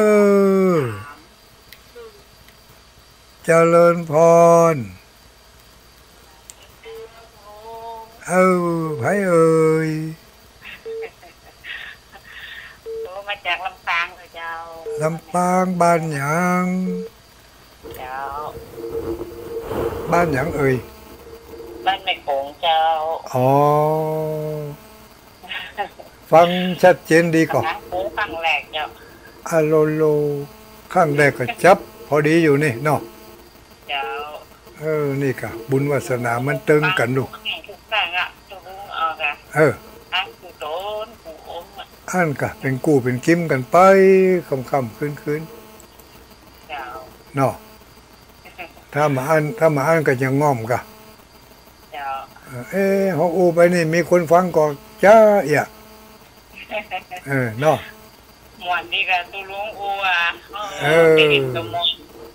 เข้าใจอยู่จะไปม่วนได้เนอะพุทโธเสโถด้วยเนอะเจ้าของด้วยข้างนั่นอนุโมทนาสาธุสาธุทักทายไปนั่งญาติโยมอำเภอเงาเนอะแม่ออกอำเภอเงาอำเภอฝางอำเภอหลายอำเภอกันเนาะทุกอำเภอเนี่ยแต่ว่าอำเภอเงาเนี่ยมาล่ำถึงเปิ่นเดี๋ยวจะน้อยใจผ่านไปก็ผ่านมาข้ามหูไปข้ามหูมาแล้วก็สดไปเมืองเงาแล้วก็สดไปสดไปไม่ใจสดไปลำปางเจริญพรแม่อยู่บ้านไหนแม่อยู่น่านเจ้าแม่สมฤทธิ์เจ้าแม่สมฤทธิ์อีกอะเจ้าตรงบ้านอย่างจังหวัดนั่นอยู่บ้านห้วยม่วงเจ้าอำเภอเวียงสาโลฟังสถานีใดนี่เวียงสานี่เจ้าฟังสถานีใดสิงคำได้สิงคำเลยดิโอเวลาของคุณดารุณีเนาะเป็นเวลาของดารุณีเนาะเจ้าวัดใหญ่แม่นน่ะแม่นกะเดี๋ยวมันใจแล้วไปจากเบอร์ฟังอ่ะเนอะ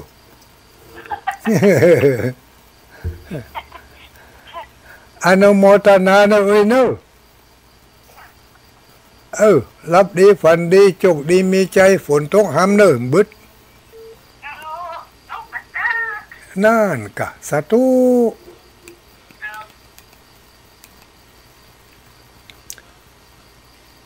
แม่ยายสุดาชัยมงคลบ้านห้วยเข้ากำ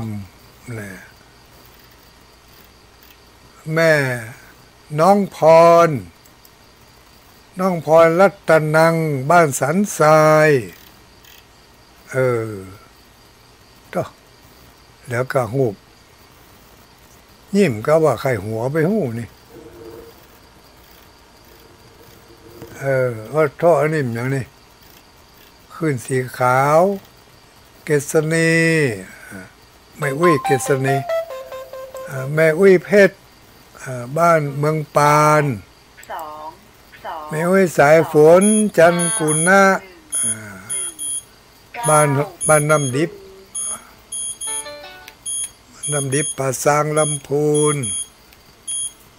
เจริญพรไหวสาแม่นแล้วเขาควายนั้นว่องขนาดแต่เขาควายแล้วว่องกันเนี่ยนะฟังตั้งแต่ว่าพระอาจารย์สอนเจ้าเพื่อนว่าโธ่แล้วมาได้รายงานตัวนี่ไผนี่แม่บนนักบ้านนาแก่แม่หมอดจังหวัดลำปางเจ้าบ้านนาแก่แม่หมอดเจ้าฝนตกก็จ้าวัดพ่อคุณลุงเผยฮอเนี่ยอย่างคนนี้มันขลึ่งพ่องก็ใจดำแต่ฟ้านี่ก็อนุโมทนาสาธุสาธุขอบคุณหลายๆเนอะสาธุอายุมันยืนยาวโชคดีรับดีฝันดีโชคดีมีใจอันนี้ไม่ได้ตักตั้งหลายคนแล้วอันนี้แม่อุ้ยเสาหินรับแล้วก้านี่แม่อุ้ยเสาหินนี่เจริญพร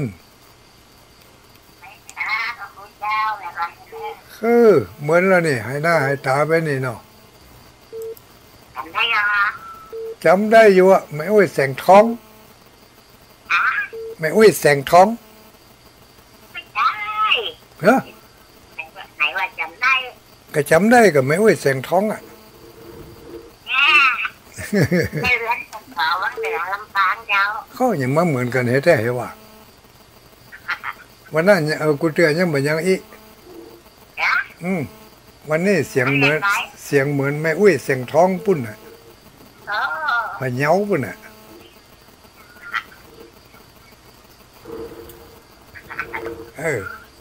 อนุโมทนาเนอะเอ้ยเนอะสาธุเดี๋ยวจะเอาฝนไปเฮ้เนอะวังเหนียนี่นะสาธุจกดีมีใจรับดีฝันดีอายุวันโนสุขขังพลังเนอะกูคู่กูคนศรัทธาญาติโยมทั้งหลายเวลาจะใกล้มาแล้วจะหมดแล้วเนี่ยลายสุดท้ายเด้อเจริญพร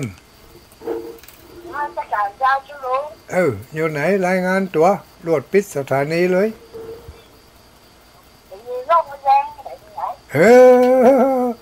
แม่อุ้ยละอ่อนคนเก่าคนแก่รู้นี่เนาะ